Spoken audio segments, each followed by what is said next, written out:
Senhoras e senhores, sejam bem-vindos a mais um episódio de um podcast que hoje, posso dizer, tem uma convidada mais que especial. Temos também como co-host ela, enigma, a pessoa, ela é um enigma de tanto aprendizado que você tem. Ela vai tirando coisa da cachola assim, você nem sabe de onde vem tantos humanos nos direitos que ela coloca, porque estamos conversando com Tainá Leite. Olá, Dumigliano, olá Dumigliano. É isso, eu te apresento, você me apresenta, entendeu? Dumigliano, Brincadeira. meu co-host, fundador e CEO da 99 Jobs. Embaixadora. E você quem é? Eu vou falar, calma. Tá bom. Embaixadora do Raça Prioridade, esse movimento maravilhoso que eu tenho a honra e o privilégio de liderar aqui no Pacto Global da ONU no Brasil, onde eu, Tainá Leite, estou gerente sênior de Direitos Humanos e Gênero. E hoje, aqui... Uma super convidada. Não, uma convidada, não é só uma convidada, né? Ela é uma tapete celebridade, vermelho. né? Sim, é a primeira foi convidada estendido. celebridade que a gente trouxe. Exatamente. Né? A gente trouxe muita convidada super expert, né? Famosas nos seus campos, mas assim, celebridade, acho que é a primeira, né? Exatamente. Ela fundou uma agência de live marketing chamada Outra Praia, também iniciou sua carreira como bailarina. Ela foi para a companhia de dança Alvin Ailey em Nova York. Ela fez Castelo Rá-Tim-Bum, ela é atriz. Ela passou por grandes agências brasileiras. Ela tem experiência aí, ó, multidisciplinar. Atuou também em direção artística, direção de produção, planejamento, MBA em gestão de projetos, conselheira da Ampro, né? Mentora da rede Mulher Empreendedora. Inclusive tivemos aqui Ana Fontes, né? Eu não sei se a gente teve ou a gente vai ter. Eu não sei qual vai ser a ordem que você vai assistir esse episódio.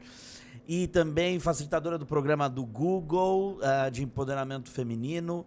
Essa mulher é sensacional, ela é Dilma Souza Campos, uma honra. Bem-vinda, Dilma. Gente, que delícia com essa receptividade, eu não vou mais embora, tá? Tainá e Du, eu vou ficar aqui.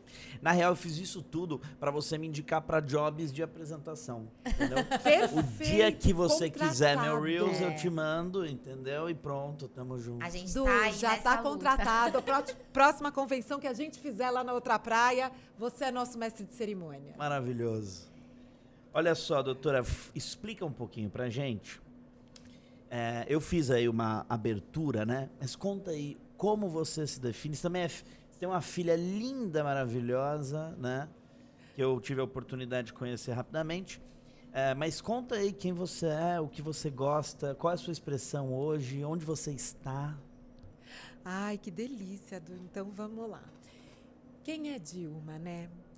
Dilma era uma menina que eu falo que já nasceu na adversidade, mas não só na adversidade da situação de uma família simples. Eu acho que é na adversidade quando você encontra irmãos homens, né? A gente está falando aqui de desigualdades, né? Irmãos homens que eram muito, muito bons no esporte e você, a única mulher da casa, era muito ruim.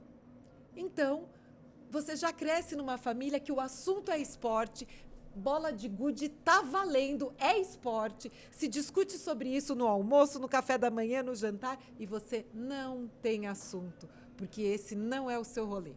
E aí a Dilma vai crescendo nessa família, a gente teve a oportunidade de mudar para um colégio particular, e aí você também tem a oportunidade de descobrir muitas coisas nessa mudança.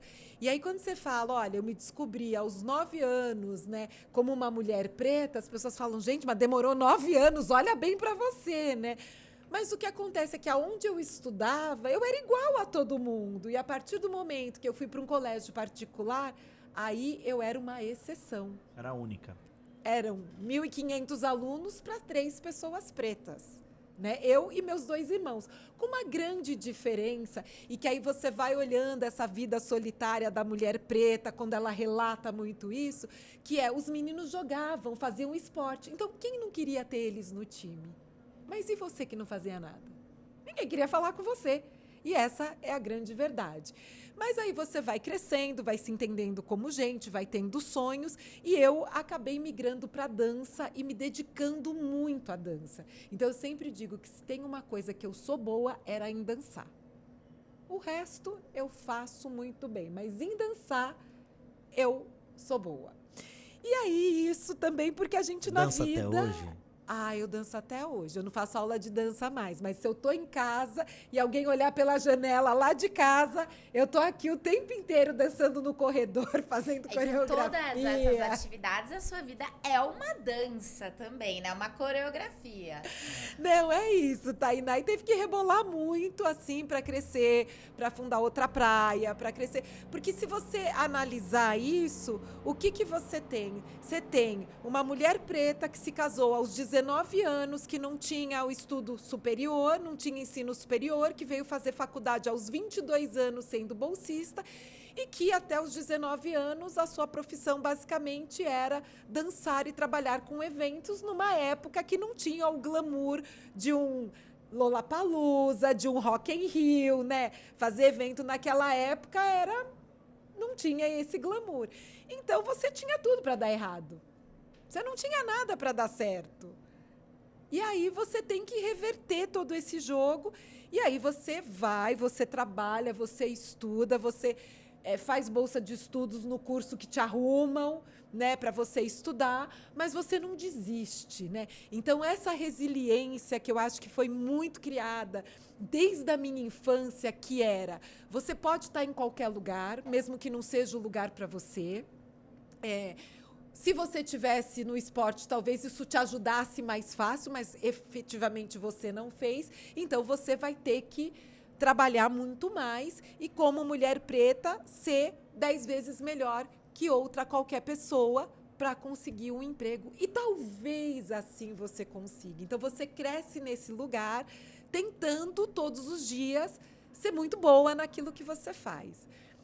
E falando em filho, isso foi um cuidado assim que eu tive quando eu tive a minha filha, assim, que eu acho que é uma carga muito grande que a gente carrega de ter que ser melhor o tempo inteiro você tem que ser melhor, o tempo inteiro você tem que estudar. Mas era uma história assim, mamãe, tirei 9,5, então essa é a primeira nota dos perdedores, 9,5 não é nota, esse seria o segundo lugar, você precisa do primeiro, porque assim, entenda, o Brasil é um país que não fala que é racista, e né? Tudo vai ser muito difícil, então você tem que ser o 10. E aí eu não quis entregar isso para minha filha, por mais que isso fosse o viés que todos os dias eu me forçava a destruir para não entregar, porque você carrega, né, a vida inteira. Além de tudo que você tem para mexer e para falar, você ainda carrega a questão de ter que ser melhor o tempo inteiro, e isso é muito pesado. É uma mala com 100 tijolos, né, todos os dias. Então, você anda com ela, você corre com ela. Não é justo. Sim. Dilma, você estava te ouvindo falar que, não sei, vocês já assistiram Marte 1? Ainda não, quero assistir. Não assisti também, mas isso não. é um podcast atemporal. Tudo bem, mas o filme, se Deus Tá quiser, bom. será também, porque ele talvez... É porque ainda só tá no cinema enquanto estamos gravando. Ele tá no cinema, em alguns cinemas, não sei se em muitos ainda, mas foi indicado como o filme que vai representar o Brasil, né, entre os filmes estrangeiros para concorrer ao Oscar. E eu preciso falar sobre ele sem dar muitos spoilers, mas Você assistiu? assisti, assim, e me tornei essa pessoa que precisa achar uma oportunidade para falar dele, porque ele mexeu exatamente nesse lugar que a Dilma tá falando e que é a realidade, penso eu, de muitas crianças que crescem nas periferias. E acho que no caso das crianças pretas traz um agregado a mais, que é isso que eu queria que você comentasse, né, brevemente, se você puder, que é esse estereótipo também, né? Então, o personagem principal, não vou dar muito spoiler não, gente, há uma expectativa que ele se torne jogador de futebol. E ele é muito bom naquilo. Mas ele quer ser astrofísico, né? E aí a história se desenrola ali nas questões de oportunidade, de talentos, de acessos, de racismos, de violências, etc. É uma obra-prima, de verdade. Mas é isso, né, que você estava contando e que eu estava ouvindo aqui, lembrando do filme. Quanto para as crianças pretas, principalmente, mas também crianças periféricas, né, brancas, acaba acontecendo de ser, não, você tem essa oportunidade, se você tem minimamente esse talento, você tem que ir com isso. E ao contrário, se você é uma criança classe média alta, não vou mandar meu filho Jogar futebol. jogar futebol e Isso não é profissão. Isso é astrofísico. não sei o quê, não sei o que lá. Não, ele vai estudar e fazer faculdade. Não dá, para de brincar, né? Agora você vai pra faculdade, você para de brincar. Então, esses lugares também dos estereótipos, né? Que com certeza devem ter atravessado aí também a história dos seus irmãos, eu imagino. Não, com certeza. E aí você trouxe esse tema tão bonito, Tainá, que delícia. Sabe por quê? Porque no caso das pessoas periféricas e negras, né, ou pretas, tem uma questão ali que eu acho muito ingrata, porque qual astrofísico preto você conhece que você pode se inspirar? E eu acredito na representatividade. Então, quando você vê um presidente de empresa preto, você fala, eu posso chegar lá. Quando você nunca vê, você acaba acreditando que aquele lugar não é para você. Então, outro dia, até conversando com a Mariene Coutinho, que até é uma das fundadoras lá do C101, que é um projeto para mulheres pretas, que a ideia, né, é colocar mulheres pretas em conselhos, né? Ela estava contando essa história e eu achei genial, que ela falou assim, olha só o que aconteceu com a minha filha. Minha filha estava na escola e a professora chegou e falou o seguinte, olha, desenhe aí esta pessoa. Esta pessoa foi presidente de 2 grandes empresas. Esta pessoa, ela foi presidente fez uma carreira, começou na parte financeira, depois ela migrou para a parte de direção mesmo, liderança total da empresa, sendo CEO. É uma mulher, ela viajou o mundo inteiro, desenhem ela. E aí, todas as crianças, quando falou que era uma mulher, desenharam uma mulher branca. E ela virou a foto da Rachel Maia.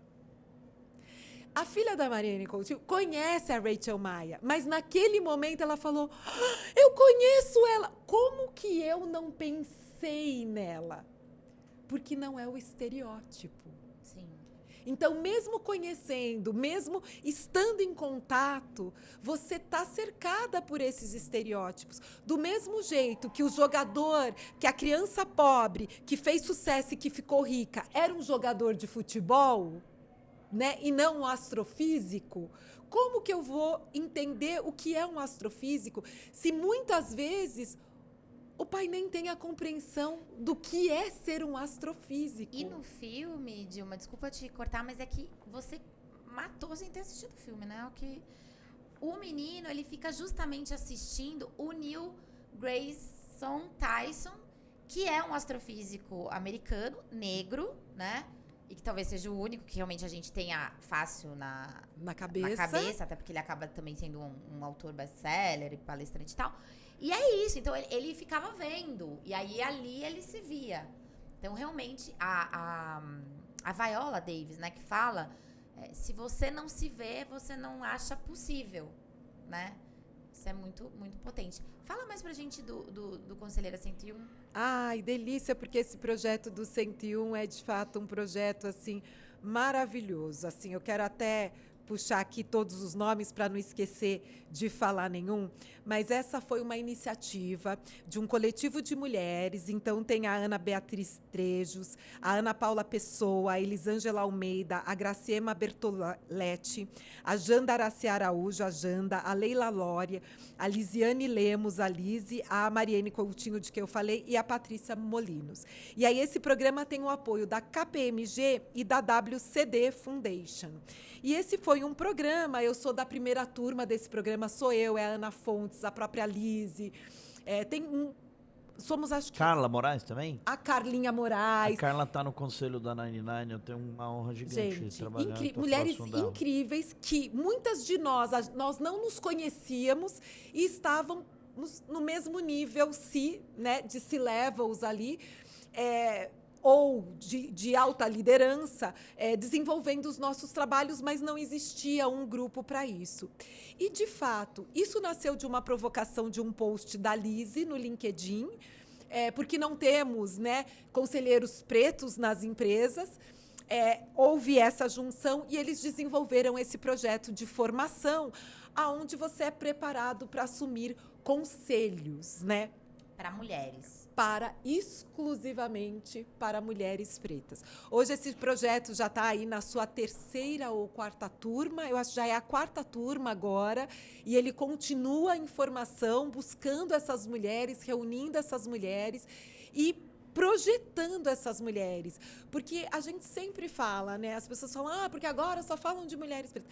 Mas, gente, não é que a gente só fala de mulher preta, é que primeiro sobe o homem branco, né? Sobe a mulher branca, sobe o homem preto e, por último, sobe a mulher preta. E tem uma questão social muito significativa quando uma mulher preta acaba extrapolando, né? E consegue passar para níveis mais altos, porque ela, de fato, mexe a sociedade. É a famosa frase da Angela Davis, né? Quando uma mulher preta se movimenta, ela movimenta movimenta toda a sociedade.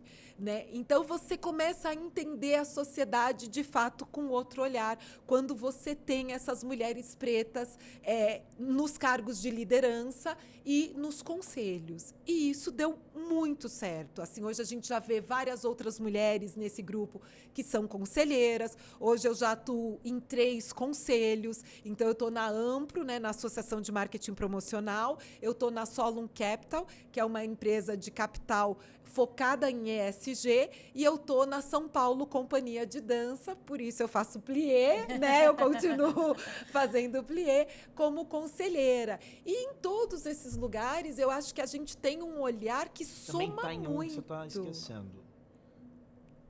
O conselho Dudu aqui. Eu Porque, tô. puxa vida, em, sei lá, poucas reuniões que eu tive com ela, é só conselho, e é só conselho pra vida, assim, muda. Você que tá nos assistindo, desculpa te cortar, mas você que tá nos assistindo, você sendo um homem branco, não interessa o que você faz. Se você aproxima-se de uma mulher negra para tratar sobre seus negócios, você entra dentro de um contexto de Brasil, de verdade, de humanidade.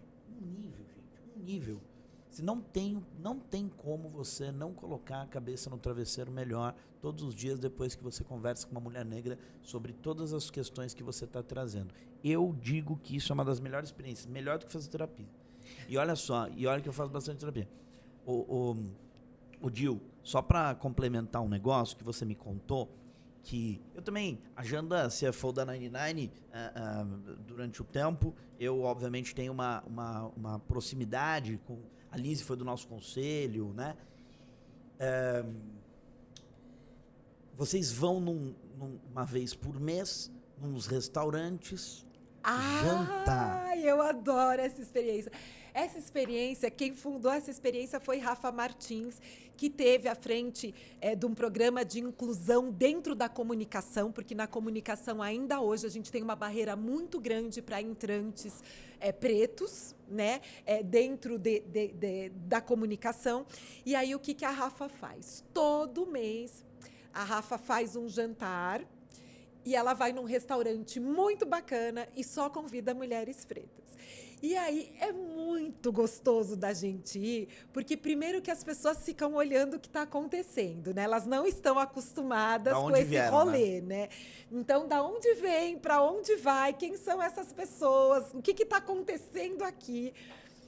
Outras que essas mulheres hoje já conquistaram um poder aquisitivo de estar nesses restaurantes, né? Então, isso também é importante falar. Então, frequentar esses restaurantes, assim, é uma conquista, né, de todas essas mulheres. E aí a conversa é muito gostosa, é uma conversa para a gente trocar coisas que aconteceram e tal. Mas, muitas vezes eu falo assim, o quanto essas pessoas que não estão acostumadas com isso estão tranquilas para compartilhar esse espaço. Que é sempre uma pergunta que, assim, quando aconteceu George Floyd, eu ouvi isso de uma jornalista americana, relatando todo esse movimento, né, do Vidas Pretas Importam e tal. E aí ela fez uma pergunta que eu adoro fazer, que é: o que você está disposto a perder para construir um mundo melhor? Porque a gente precisa equilibrar. né? Tem gente muito no alto, tem gente muito embaixo. E se a gente não achar esse equilíbrio, a gente não traz quem está muito embaixo, né? Então, a gente precisa equilibrar. E o equilíbrio, o que ele traz? Muita gente acha que vai perder, mas não vai perder. Ele vai trazer uma sociedade melhor. Muito melhor. Mais segura em todos os aspectos. Mais sustentável em todos os aspectos. Que não é uma soma zero, né? Então, é isso, assim. Talvez, sim, alguns grupos vão perder. Eu sempre brinco... Mas são grupos inacessíveis, né? Então, pra maioria eu das sempre pessoas brinco nas palestras um pouco com isso também. Porque, assim, é aquela história... Olha, sim, talvez, assim, o 0,001%, que é um homem branco de 60 anos, hétero, bilionário... talvez ele vá perder algo. Ele também vai ganhar, não quer dizer que ele só vai perder. Mas ele vai perder algo. Agora, será que vale 99,999% de todos nós, né? E outra, por que a gente, ou vocês, enfim, se reconhecem mais nesse 0,001% que vai perder algo, entre aspas, do que nesse grupo enorme que somos todos, nessa coletividade que vai ganhar, mesmo que pareça que a gente tá aí fazendo concessões, que na verdade não são concessões, né? São direitos. Porque isso também é muito importante falar aqui, em todos os espaços. A gente tá falando de reparação histórica, a gente tá falando de direitos humanos. Tá? Então, direitos humanos não é favor de, sabe? Ninguém tá fazendo um favor pra ninguém. Desde 1948, a gente, como Estado membro das Nações Unidas, assinou um tratado internacional. Depois a gente ratificou. Depois a nossa Constituição abarcou e ampliou. Então, são direitos. As pessoas têm que ter eles assegurados. Eles têm que sair do papel, né, Dilma? E acho que essas ações... E a gente tem falado muito isso aqui, né, com os nossos convidados todos. Não podem ficar só na responsabilidade de quem é já vítima desse sistema tão injusto, né? De certa forma, assim, as pessoas estão... Eu digo assim, eu achei que depois de um determinado tempo eu não fosse ser mais cobrada na vida, né? Sabe essa coisa? Não, eu te cobro fazer isso, mas eu te cobro fazer aquilo, mas tem que dar mais um passo e tal. Quando eu comecei a ter a oportunidade de, dentro do meu segmento, que é comunicação, né? Live marketing, falar sobre diversidade e inclusão e começar a mudar ponteiros, eu vi que as cobranças continuavam só aumentando, porque quanto mais eu falava, mais eu tinha que falar. E aí chegou no momento que eu digo assim, gente, de fato esse é o meu papel. De fato, eu não acho que é meu papel, acho que é papel de todos nós, que cada um de nós tem que assumir o seu papel. Mas, de fato, esse é o meu papel, de continuar falando e de continuar mexendo o ponteiro. Então, assim, um grande exemplo é na Ampro, quando eu entrei, o Globes, que é a maior premiação da Amplo, que é um prêmio internacional que a Ampro representa no Brasil, que chama Globes Awards, Ampro Globes Awards aqui no Brasil. O que acontece? Tinha 1% de jurados pretos para julgar um país onde mais de 53% da população é preta e as ações não tinham nada. Hoje, a gente bate 35% de jurados pretos e a gente vem aumentando a cada ano. Então, esse é o meu papel, de fazer essa provocação de quando vamos mudar isso. E de embarcar os aliados, porque também a gente não vai mudar sozinho. E isso tem que ser muito compreensível. Não adianta eu aqui ficar falando e tal. Enquanto não tivermos os aliados entendendo, Du é um super aliado, entendeu? Como que a gente vai fazer para o rolê dar certo? Não vai ter rolê. Eu vou continuar aqui sozinha falando, sendo cobrada para falar. Então, a gente precisa que a conscientização seja de todo mundo. E sabe que você falando assim, me vem um sentimento de a pessoa que está desbravando o tempo todo, né? Como se fosse, sei lá, uns bandeirantes do bem, né? Tipo, no sentido de estar ali cortando. Onde você chega, o mato é alto. Aí você tem que cortar o mato ali, né? Não é nada Palácio de Versalhes ali no sentido do jardim. Não é trampo de jardinagem, é trampo de cortar mato. E se você dá uma olhadinha de lado, Cresce. é capaz de crescer nas suas costas, né? Ao mesmo tempo, eu acho que isso é uma coisa muito interessante aqui. Quando a gente estava montando a lista de convidados que a gente queria chamar, eu acho que a gente só tá chamando gente que curte mato alto. Que curte capinar Os mato capinando. alto. E isso tá nas energias do que a gente também quer promover aqui. Porque a gente precisa dos aliados que vão ajudar a cortar quando vira e de repente, né? Pô, eu já tinha cortado esse mato aqui. Não, mas deixa essa parte eu que vou fazer. E ao mesmo tempo a gente precisa inspirar outras pessoas a curtir cortar mato alto também. Eu acho que esse é um ponto muito importante no processo, porque a gente só vai fazer a transformação. Só que isso é tua energia, né? Nunca vai ter um momento que você vai olhar e vai falar, ai, pronto, agora eu não quero mais. Isso é tua energia, você vai buscar onde tem isso também, né? A gente foca, Edu, a gente vai lá e foca, é aqui. Tem muita coisa que já tá melhor, mas vamos procurar onde ainda tem coisa pra arrumar, onde tem coisa pra mexer, onde tem coisa pra melhorar, né? Aí, só pra fechar essa fala que eu tava fazendo, esse sentimento de entrar num espaço, né, e entender que tem mato para cortar ali.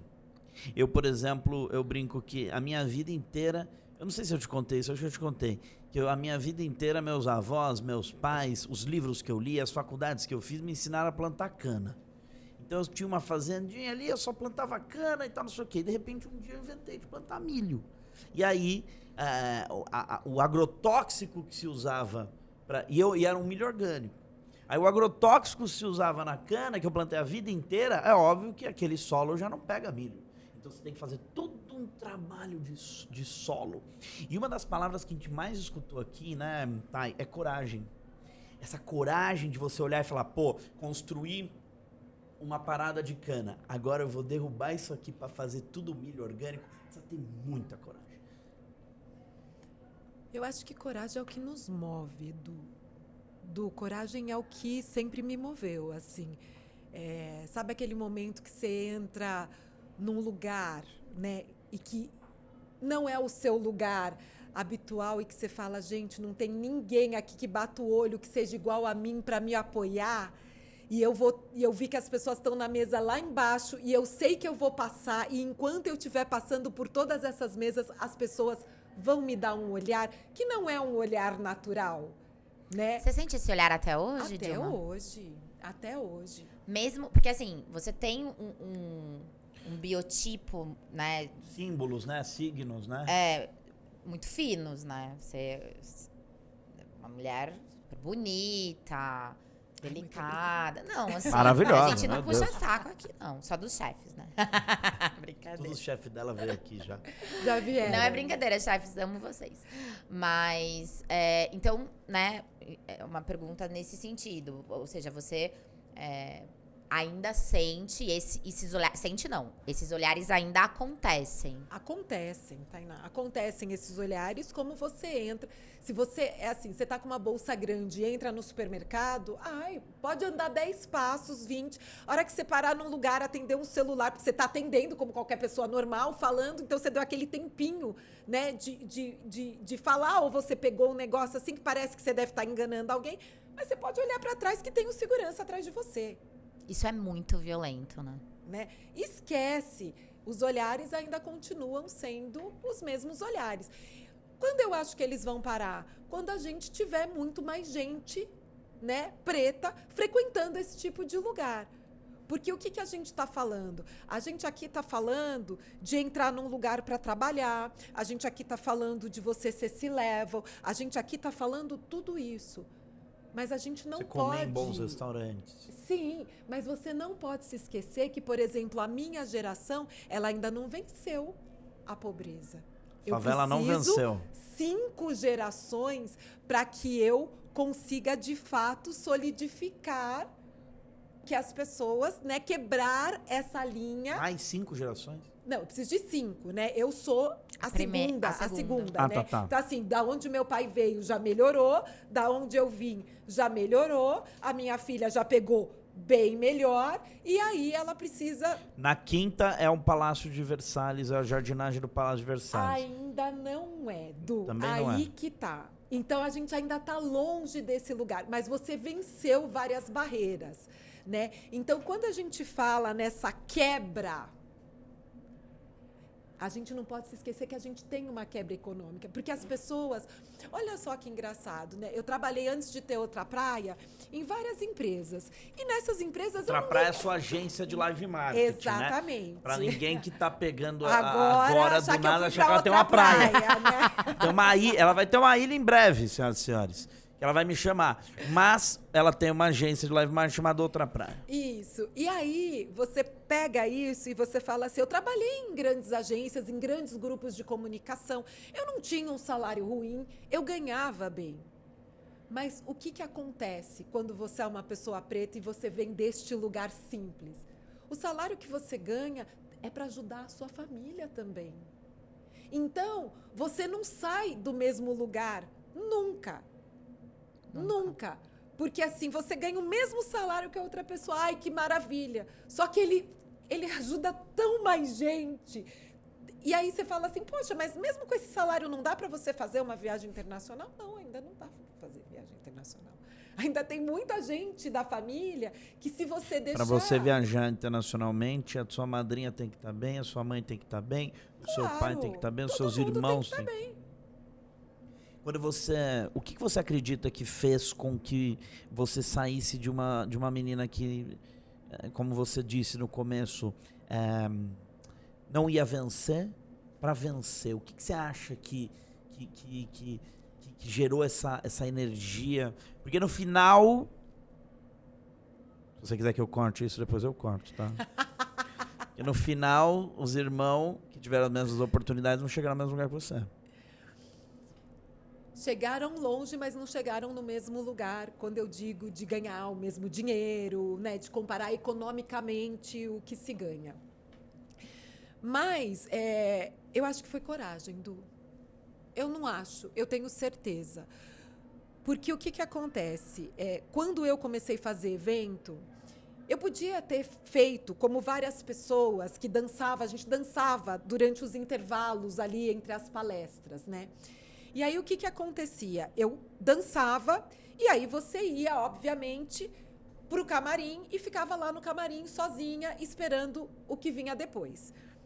E aí, eu parei de querer ficar dentro do camarim, porque eu achei aquilo muito interessante, a comunicação muito interessante, a estratégia muito interessante. Então, o que eu falava? Deixa eu ficar aqui do seu lado. Ah, peraí que eu tenho que buscar tal pessoa. Não vai, não. Deixa que eu vou. E aí, o buscar essa pessoa, muitas vezes era um diretor da empresa, que eu ia lá e falava, olha, seu diretor fulano de tal, você vai entrar no palco agora para falar, me acompanha? E aí eu vinha trazendo ele pelo caminho até entregar para aquela pessoa que estava no palco. E aí, nessa hora, eu falei, gente, mas isso aqui que ela faz, eu sei fazer, eu aprendi na minha formação de dança. E daí, olha, agora eu vou falar a hora que você tem que entrar, você tem que estar em tal lugar e tal. Posso fazer isso? Pode fazer isso. Olha, agora eu preciso de uma pessoa que faça a mesma coisa que eu faço do outro lado do palco. Você se interessaria em vir? Ah, eu sei fazer isso. Eu aprendi. Eu me interessaria. Pera. Na câmera não tá pegando. Não mas tá. Mas tudo bem. Fiquei olhando. Eu tô ali olhando e falei, cara, será que pegou? Então, eu me interessaria sim. Ah, a gente te paga um cachê pra isso. Eu nem perguntei quanto custava. Eu já estava além da minha expectativa. E aí, fui conhecendo isso, eu falava, mas quem está falando lá para o cara entrar? Vai o vídeo, vai o som, vai a luz? Ah, é a diretora artística do evento. Quero ser diretora artística. Quero ser diretora artística do evento. E aí eu entrei, e aí depois você vai aprendendo, você vai entendendo, você vai dando um passo, sempre muito sozinha, porque não tem iguais a você, né? Mas você tem essa coragem de mais um passo. Não, mas agora eu sou gerente, mas eu quero ser diretora. Aí você vai. É mais uma inspiração pelo o que fazer do que pelo quem faz o que está fazendo, né?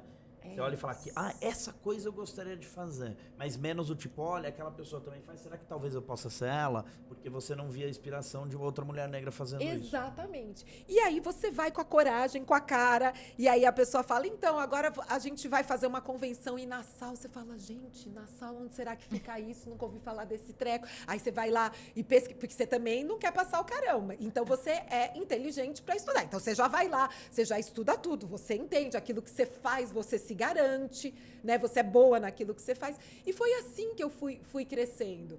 E quando eu cheguei antes de empreender, que eu vi aquelas histórias de empreendedores, a Endeavor estava aqui no Brasil falando de empreendedorismo, estava um movimento muito forte financeiro e tal. E aí eu comecei a pensar assim, gente, esse grupo que eu faço parte está crescendo tanto, eu quero ser vice-presidente. Eu quero chegar a ser vice-presidente. E quer saber? Se eu chegar a ser vice-presidente, aí eu vou querer ser presidente. Só que o que aconteceu? Eu achei que eu tivesse preparada para isso, porque outros pares meus que estavam exatamente na mesma posição tinham sido alçados à vice-presidência. Mas quando chegou na minha vez, trouxeram outra pessoa. E aí eu falei, gente, mas não é possível. Eu sei que eu estou preparada, gente. Eu sei que eu estou preparada. Ninguém precisa me falar, porque já demorou demais, eu já demorei demais. Eu estou há 20 anos fazendo a mesma coisa. Como é que eu não estou preparada para dar o próximo passo? E foi aí que me bateu, alguma coisa está errada. Alguma coisa está errada há 14 anos atrás. Eu preciso entender o que é isso. E aí eu comecei o meu letramento racial. Buscando. Você mesmo foi atrás do seu letramento racial? Eu fui atrás do meu letramento racial. O que é isso que está acontecendo? Gente, isso aqui tem a ver com alguma coisa. Taranã, racismo estrutural. Racismo estrutural. O que é isso? É isso. Quanto tempo faz isso, Gil? 14 anos, Du. Olha. 14 anos. E aí eu comecei a falar, cara, eu tô entendendo porque eu não cresço. E aí começou a fazer sentido, porque em muitas vezes sempre me dava um baque e uma coisa assim, eu não tô preparada, eu não sei. E aí você já tinha MBA, eu não aí tô você preparada, vai mais, eu não sei. mais. Aí você faz o segundo MBA, eu não tô. Aí você faz mais um curso de especialização. Você não entende o porquê, você não sai daquele lugar. E aí quando eu comecei a ler a definição de racismo estrutural e o que aquilo acontecia, eu falava, gente, eu estou entendendo a minha vida. Tudo fazia sentido. Eu preciso entender mais sobre isso. Eu preciso entender mais o que é ser negro no Brasil. Por quê? Eu ainda sou de uma geração que ser negro não era legal, ser preto não era legal. Era ruim. Ser preto era ser fedido, ser preto era não ter compromisso. Era assim que a coisa era pautada. E aí eu achei que eu fosse demorar muito mais encarnações para vir à Terra e falar, gente, que orgulho de ser preta. Foi nessa. Então, eu dei esse depoimento quando a gente fez a cartilha, né, de letramento racial do Grupo Mulheres do Brasil, e a gente teve um painel lá com Luiz Helene e tudo mais. Eu falei isso no painel. Gente, eu não achei que eu fosse viver para dizer, eu tenho hoje orgulho de ser uma mulher preta. E aí você olha para trás e você fala, gente, como foi viver os últimos 14, 15 anos que eu comecei a entender que tinha uma coisa errada, mas que eu não sabia identificar o que era. E aí, a partir do momento que eu identifiquei o que era, eu entendi que não adiantava eu continuar nesse lugar eu ia continuar mais 20 anos e eu não iria para um cargo, se tudo continuasse da mesma forma, de vice-presidente. Então, que se eu tinha que mudar e provar para alguém, que eu ia provar para mim mesma que eu era capaz de ser uma mulher empreendedora, dona do meu próprio negócio. A Cida Bento, nossa. Maravilhosa Cida Bento, a vamos gente tem falar. que colocar tipo um efeito sonoro, tá? Porque a gente fala sempre. Cida Bento em todos os episódios. Ela estava dando uma entrevista agora pro Roda Viva, faz um tempinho, na verdade. E no lançamento do último livro dela, do Pacto da Branquitude. E aí perguntaram para ela uma pergunta assim, cara, 2 horas de Roda Viva, aquela pergunta mexeu comigo num nível absurdo. Se você não tivesse, da Bento Concerti, tá aí há 40 anos estudando racismo no Brasil, 30 só dedicado ao CERT, né? Todas as pesquisas relevantes, os estudos, é com ela. E perguntaram para ela que se ela não tivesse estudando o que ela estava estudando, o que ela estaria fazendo. E ela disse que estaria fazendo poesia. E aquilo mexeu comigo demais, do tipo assim, que poeta a gente perdeu por conta da merda do racismo que as pessoas brancas criaram dentro desse país, né? Da forma como ele foi feito e ainda tem uma estrutura de manutenção tão grande, né? Eu não vou dizer que a gente perdeu uma bailarina maravilhosa aqui do Bolshoi, mas esses dias por conta do nosso trabalho, algumas pessoas falam, sobre recrutamento, fala com o Du. E aí vieram algumas mulheres negras falar comigo. Eu falo, cara, não tô nesse nível, né? Mas elas estão conversando com várias pessoas, também conversam comigo.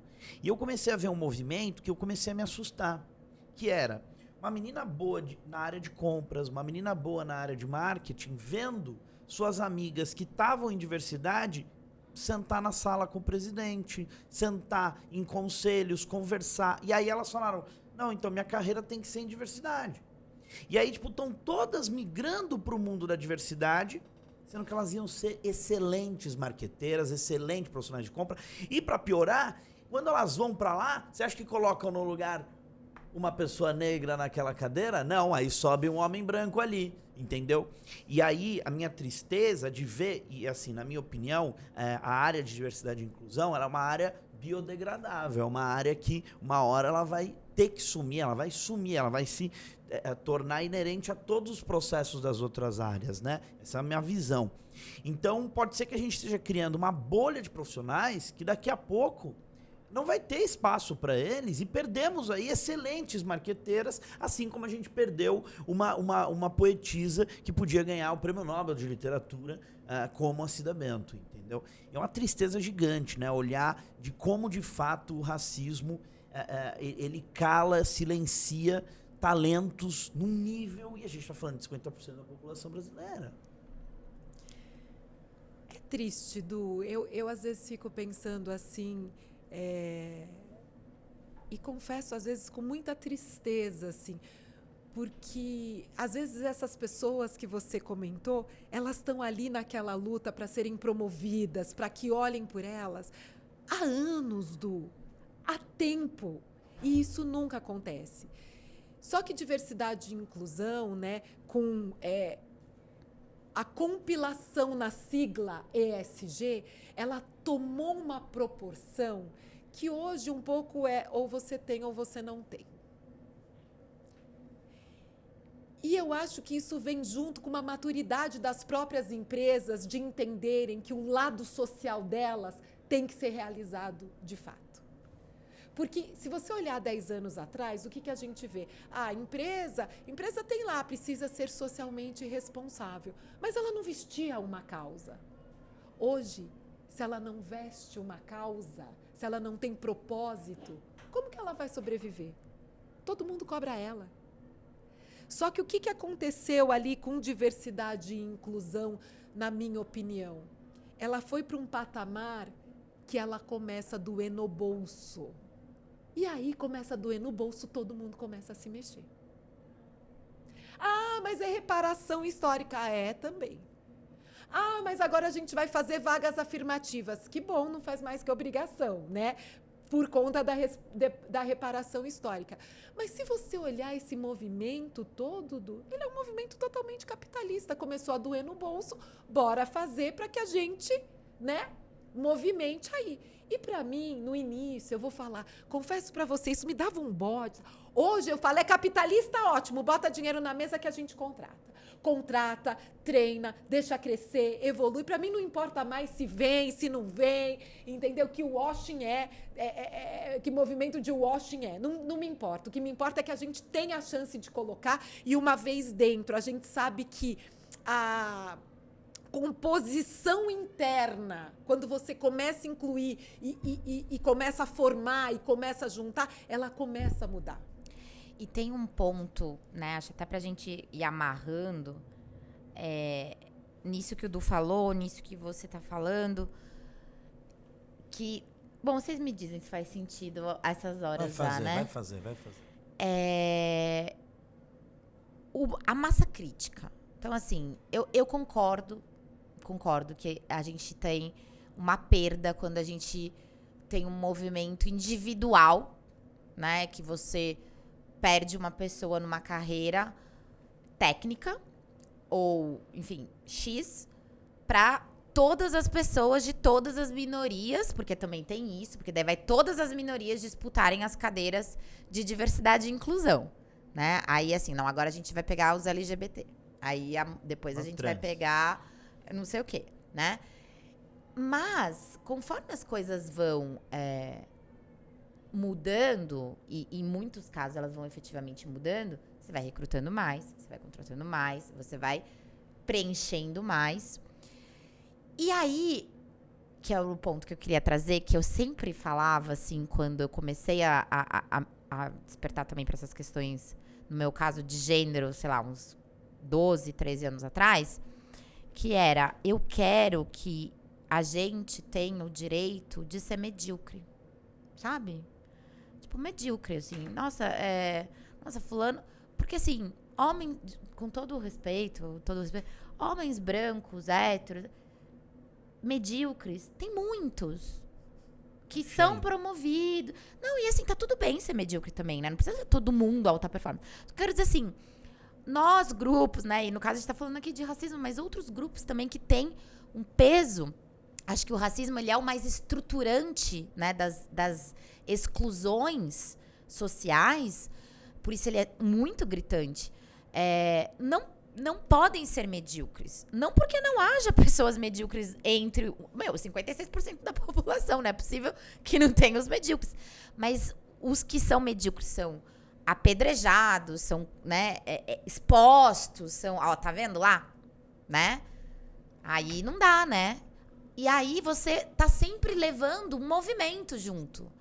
Né? Se você erra com todo mundo, junto com você. Então eu falava assim, gente, eu acho que a gente só tem o direito de ser medíocre. Tipo, cara, eu sou medíocre. Fui ruim. Sou fulano, é ruim, ponto. É ele ou ela, ou... É ruim ou é medíocre, né? Não é o grupo todo, o movimento, não sei o quê. Só ser essa medíocre pessoa. E ser promovido. Não, às vezes é só ser ruim mesmo, sabe? Tipo Mas assim, tá lá no é lugar você não sendo ruim, representar sempre todo um grupo junto com você pelas suas ações, né? Isso não vai acontecer tão cedo. A gente sabe. A Dilma acabou de trazer, esse é o meu papel. A gente tá aqui, a gente sabe desse calçado que a gente tá vestindo, né? Em outros lugares. Eu trouxe isso pra minha maternidade. Eu virei mãe. E aí eu mergulhei nos estudos sobre maternidade, fui fazer mestrado, doutorado, escrever livro, não sei o quê, sobre por que as mulheres são obrigadas a serem mães e aquela coisa toda. Agora, a mãe também é um grupo que está sempre lá sendo cobrada, sendo, né, exposta, e que tem uma responsabilidade sempre muito maior. Então é isso, assim, quando que nós, que não somos homens, brancos, héteros, cis, poderemos errar e representar apenas nós mesmos naquele erro. E não toda uma sociedade, uma ancestralidade, um movimento, né? E simplesmente errar, como é dado esse direito ao homem branco, né? Assim, putz, errou. Ainda tem toda uma paciência, né? Uma necessidade de explicar e tal. E tá tudo bem. Eu acho que a gente vai ter atingido, acho que a gente pode colocar esse OKR. O OKR da mediocridade. Maravilhoso. Livre para ser... Olha esse slogan que marketing péssimo, Você né? é uma excelente revolucionária. Não perdemos uma marqueteira, isso a gente tem certeza. Pelo direito de ser medíocre.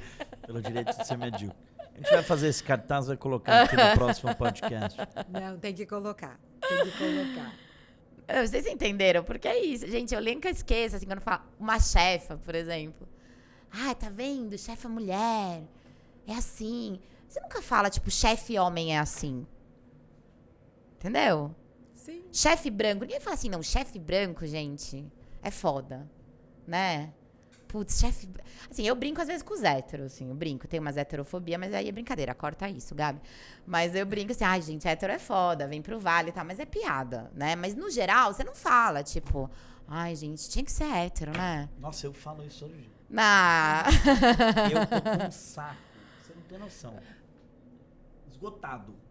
De hétero? Não é de hétero, é de homem branco fazendo merda. Entendeu? Não, tá, Já tô mas num aí lugar é... assim que eu fico olhando e falo, tinha que ser, olha que bosta. Então, mas é uma consciência Sabe? que você vai tomando, mas isso não é estrutural, né? Não, Ninguém não é fica estrutural. apontando... Tô só trazendo Que aqui. nem, é até que nem você fala assim, ai, vamos ler autoras, por exemplo, vamos ler autoras mulheres, né? Essa coisa do universal ser masculino, ser branco, né? Você não precisa especificar quando você tá falando do homem branco, Super. né? Pelo direito de ser medíocres. Doideira. Olha só, tô muito feliz de estar com você aqui. Obrigado muito pela oportunidade que você nos ofereceu aqui da gente ter essa conversa maravilhosa. E como que, só pra gente fechar, as pessoas podem contratar a Dilma? Opa! Ó, jabá! Chegou a hora do... O que você ofereceria para que as pessoas pudessem... A Dilma, quando eu precisar disso daqui, eu vou chamar ela. Então já vou começar a falar. Jabá. Se você quiser fazer qualquer ferramenta, ou utilizar a ferramenta de live marketing como evento, promoção, experiência de marca, com o foco ESG, né? Então, cliente que tem foco ESG, gente, a gente ama receber na Outra Praia, é só entrar em contato com a Outra Praia, a gente tem o e-mail contato@outrapraia.com.br e a gente vai ficar muito feliz de receber cada um de vocês que estão interessados em saber um pouco mais sobre essa boutique de criatividade estratégica, com este olhar ESG dentro da comunicação, lá na nossa praia. Ô, Du, eu voto pra gente fazer um episódio, que pode não ser no Raça até, pra gente saber a história desse nome maravilhoso, Outra Praia. Porque Outra eu acho que Praia, deve ter, tem, não tem? Deve ter era alguma... de tentar, eu acho que ele é um nome ESG, ele já nasceu querendo fazer algo diferente. Então, assim, na época, as agências, né, e as empresas tinham essa cultura do grito, da pressão e tal. Aqui é Outra Praia, aqui a gente não vai fazer Muito bom, isso. muito bom. Olha, Aqui jura a que era gente isso? Amei. Aqui é um dos. Tem vários Então, aí, ó, porquês fica da Outra Praia, aí mas a esse é um dos. A hashtag gente fica quer a fazer dica. diferente, porque aqui é Outra Praia. Aqui a gente zera a pegada de carbono. Então, aqui é Outra Praia. Então, Muito sempre bom. tinha uma coisa que a gente brincava bastante com isso. Maravilhoso. Você que nos assistiu e teve essa incrível oportunidade de ouvir Dilma e Tainá, saiba que é muito importante que você compartilhe esse conteúdo para que mais e mais pessoas possam vê-lo e também se inspirar nessa mulher maravilhosa que vocês tiveram a oportunidade de ouvir. Estou muito feliz de estar aqui. Obrigado do fundo do coração. Nossa, Obrigada, obrigada a vocês Dilma. dois, Tainá e Du. Foi maravilhoso a gente bater o papo. É sempre bom a gente parar e pensar, né? Eu adoro fazer isso, assim. Sempre quando eu saio, né, ou de uma entrevista ou de um podcast, eu paro e falo, olha, como estamos? Sabe? Quando você faz, assim, um passa-régua. Como estamos? Eu sempre me convenço que tem que continuar falando, tem que continuar lutando, tem que continuar fazendo o meu papel. Mas eu falo, demos um passo a mais. Acho importante um passo todos os dias. Total. Continuem nos assistindo, compartilhando nossos conteúdos e entendendo que, sim, as organizações têm um papel muito maior do que pura e simplesmente gerar lucro para acionista. Ok? Um beijão para todo mundo. Tchau, tchau.